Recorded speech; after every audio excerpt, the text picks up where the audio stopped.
यह किसके लिए है? ऐसे लोग जिन्हें कुछ नया सीखने में मजा आता हो, ऐसे लोग जो सामाजिक ढांचे में खुद को अलग समझते हो। क्या आप कभी ऐसे इंसान से मिले हैं जो कि 100% एवरेज हो? बहुत ज़्यादा संभावना है कि आपका जवाब ना ही होगा। हम सभी जानते हैं कि सभी के इंटरेस्ट और खूबियाँ अलग अलग होती हैं। लेखक बताते हैं कि आपकी खूबियाँ और आते ही आपको अलग और अजीब बनाती है। इसी पहलू को लेकर लेखक ने सवाल किया है कि अगर हम सब अजीब हैं तो फिर इस दुनिया को हमारी सहूलियत के हिसाब से क्यों बनाया गया है।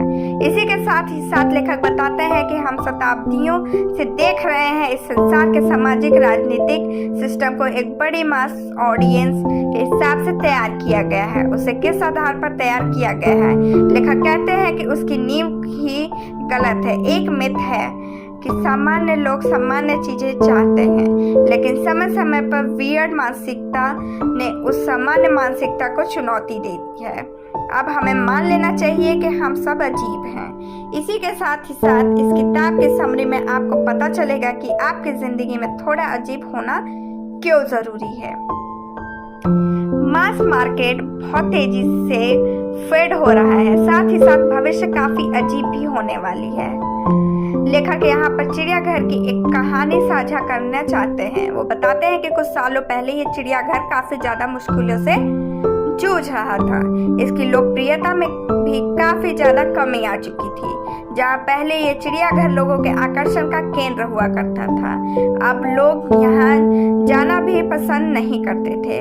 तब इस चिड़ियाघर में एक घटना होती है और यहाँ की एक हाथी प्रेग्नेंट हो जाती है, इस उम्मीद में कि इससे लोगों में अब चिड़ियाघर में घूमने की इच्छा बढ़ेगी। चिड़ियाघर में काम करने वाले कर्मचारी इस घटना का वीडियो बनाकर यूट्यूब में डाल देते हैं। अच्छी बात यह होती है कि ये काम कर जाता है। इस तकनीक की मदद से ये खबर काफ़ी ज़्यादा वायरल हो जाती है। इसके वीडियो को लोग ऑनलाइन शेयर करने लगते हैं। देखते ही देखते एक बार फिर से लोगों का ध्यान इस चिड़ियाघर की तरफ आकर्षित हो जाता है। ज़्यादा से ज़्यादा लोग उस हाथी के बच्चे को देखना चाहते हैं। एक बार फिर से चिड़ियाघर के अच्छे दिन आ जाते हैं।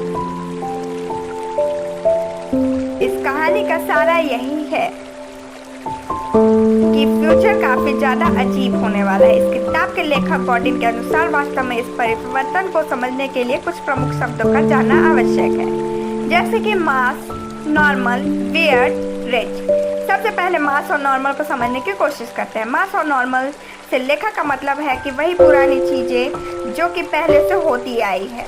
यहाँ पर पुरानी चीजों से मतलब है कि वही सिस्टम जिसके अंदर ये सोसाइटी चल रही है, जिसे आप वन माइंडसेट कल्चर या भीड़ भी कह सकते हैं। एक ऐसा सिस्टम जो कि कुछ लार्ज स्केल लोगों के लिए बनाया गया है। जो इंसान इस सिस्टम में खुद को ढाल लेता है वो इस सोसाइटी में फिट भी हो जाता है। इस सिस्टम या भीड़ में मौजूद व्यक्ति को वो नॉर्मल का टैग भी देते हैं। सामाजिक व्यवस्था के हिसाब से नॉर्मल क्या है? हर वो इंसान या चीज नॉर्मल है जो समाज की बनाई गई व्यवस्था में फिट हो जाता है। इसका मतलब साफ है कि समाज ने पहले ही तय कर दिया है कि किसी को भी कैसे रहना है, शादी के बंधन में बंधना है या ना बंधना, किसी की अपनी पसंद और समय से होनी चाहिए, न कि समाज की। यहाँ लेखक ने कहना चाहते हैं कि हम समाज में फिट होने के लिए ही क्यों जीते हैं।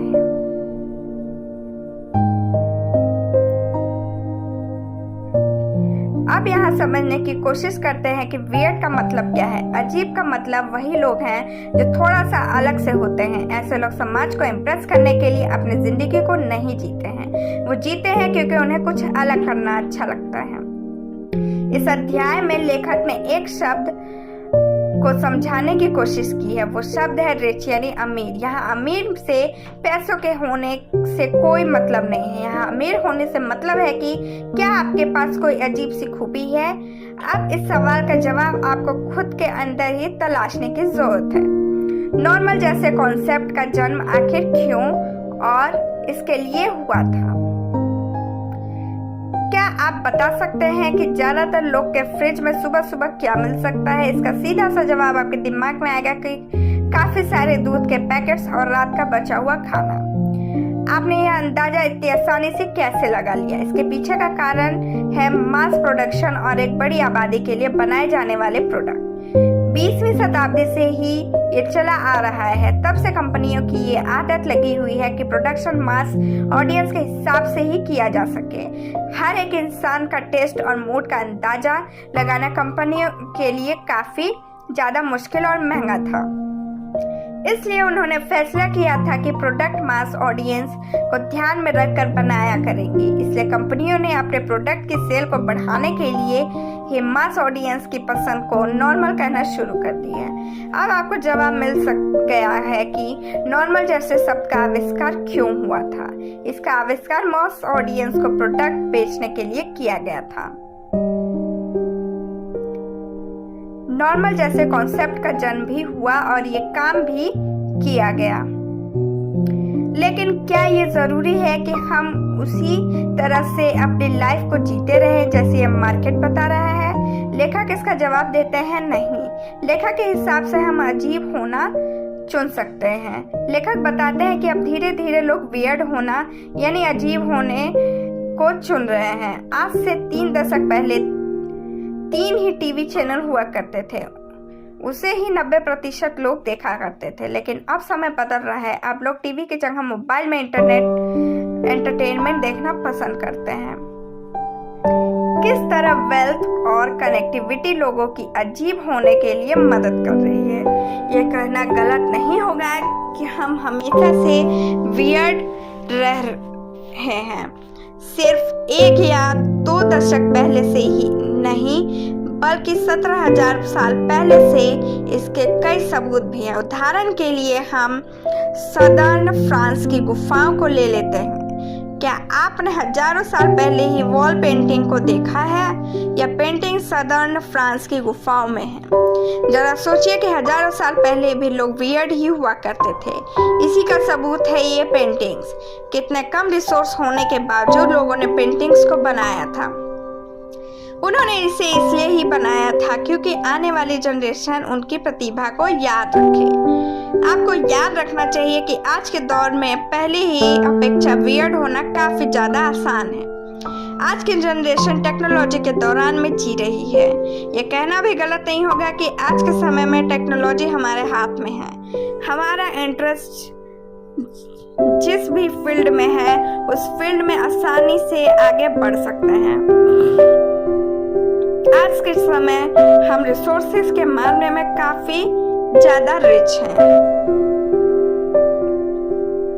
इस चैप्टर का मुख्य संदेश यही है कि बढ़ती हुई वेल्थ और कनेक्टिविटी से आज के समय वियर्ड होना काफी ज्यादा आसान हो गया है। अगर आप क्रिएटिव पर्सन हैं या फिर बिजनेसमैन हैं तो फिर इसका मतलब आपके लिए क्या है? इसका मतलब आपके लिए यही है कि अब आपको वन साइज मेंटेलिटी में फिट होने की जरूरत नहीं है। आप अपने हिसाब से अपने प्रोडक्ट को डिजाइन कर सकते हैं। इसी के साथ ही साथ आप उस प्रोडक्ट की मार्केटिंग भी अपने हिसाब से कर सकते हैं। अगर इस बात को और सिंपल तरीके से समझाया जाए तो यही होगा कि आप अपने तरीके से जिंदगी को जी सकते हैं। आपकी लाइफ को बस आपको ही जज करना है। अगर आप अपनी सोच के हिसाब से इस समाज के तरीकों पर खरे नहीं भी उतरते हैं तो भी आपको परेशान होने की कोई जरूरत नहीं है।